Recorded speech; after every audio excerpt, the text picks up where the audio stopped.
Switching from Fedora to Debian, a practical, safe migration guide. Fedora is exciting, rapid updates, the newest features, and a developer-first workflow. But constant updates can also mean surprise breakage and extra maintenance. If you want a system that just works for months or years without chasing the latest packages, Debian might be the stability upgrade you've been looking for. Today, I'll walk you through why I switched from Fedora to Debian, what to plan before you migrate, a step-by-step install path, and the post-move tweaks that make your new system feel like home. Now, why consider the switch? Fedora follows a roughly 6-month release cadence and intentionally ships newer software to stay on the leading edge. That model is fantastic for testing new tech, but for some users, it creates maintenance overhead and occasional incompatibilities. Debian, by contrast, maintains 3 well-defined branches: stable, testing, and unstable.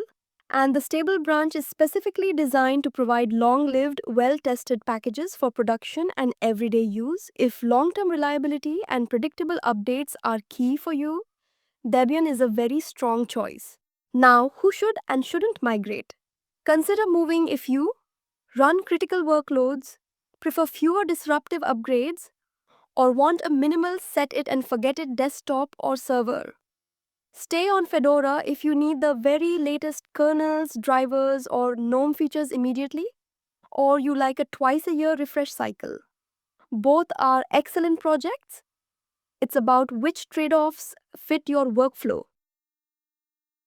Now, pre-migration checklist, do this first. Don't skip these steps. 1. Full backup, copy home.files, browser profiles, SSH keys, and any databases.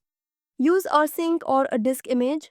2. Inventory, list installed apps, DNF list installed, and node services you use, Docker, VPN, etc.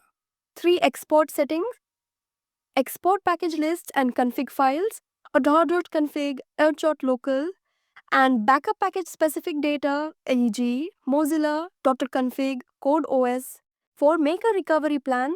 Know how to restore your Fedora system if you need to revert. This reduces friction and gives you a safety net if something goes sideways.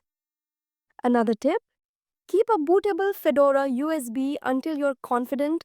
Now, choosing which Debian branch to install. Debian Stable is recommended for most users who want maximum reliability.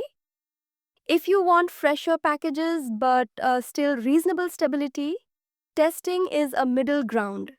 It behaves more like a rolling distribution until it freezes for the next stable release. Unstable, ZEED, is for those who want the latest packages and are comfortable troubleshooting breakage. Pick the branch that matches your tolerance for upgrades versus stability. Now about installation, partitioning, and key choices. Boot a Debian installer live USB for a typical laptop. Use separate or home partition if you want to preserve user data across installs. Choose EFI versus legacy depending on your firmware. If you use LVM or encryption on Fedora, replicate similar choices to preserve workflow, LUKS, LVM. During the installer, you'll choose your desktop environment. Debian supports GNOME, KDE, XFC, and others, so pick whatever fits your prior Fedora desktop or try something new. Now, package manager differences, DNF, APT. Fedora uses RPM packages and DNF as the package manager. Debian uses DB packages and APT. The day-to-day is similar, install, remove, update, but the commands and some behaviors differ. Example equivalents, Fedora, sudo dnf install package, Debian, sudo apt install package, Fedora, sudo dnf upgrade, Debian, sudo apt update and add sudo apt upgrade. Debian also uses apt full upgrade when package replacements are required. Both ecosystems document their command differences and common equivalents in official docs. It's a small learning curve, but nothing dramatic. Now restoring apps and workflow. Restore .files and configs first, then reinstall core apps. Use your earlier package list to recreate the environment.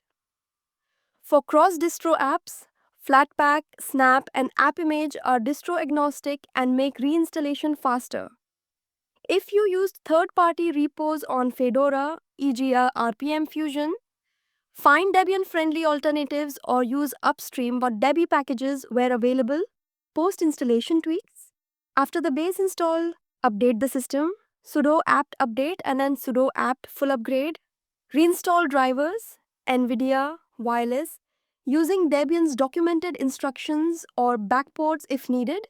Re-enable services and test hardware, audio, suspend, brightness. Reapply your themes, fonts, and extensions. Debian's repo and community resources are extensive if a package is missing. Troubleshooting common problems. Expect a few bumps. Proprietary graphics drivers, Wayland vs. Xorg quirks, and service names may differ. Use the Debian wiki and release notes when in doubt. They've got walkthroughs for many common migrations and driver issues. And remember, community forums and IRC matrix channels are very helpful when you hit an edge case. When to consider going back or hybrid approaches? If you miss Fedora space but love Debian's stability, consider hybrid approaches. Run Debian stable on your daily driver and use containers, VMs, or a secondary Fedora install for experimental work. Alternatively, use Debian testing for a faster cadence without fully returning to Fedora's rapid cycle. Wrap Kamar's final thoughts. Switching distros is more about planning than heroics. With a proper backup, inventory, and a small amount of reconfiguration, migrating from Fedora to Debian is entirely doable and often worth it for long-term reliability. If you enjoyed this guide, hit subscribe. I'll publish a follow-up showing a live migration demo and my personal .files restore. Drop your migration questions in the comments and tell me what hardware or apps you're worried about. I'll cover them in the next video.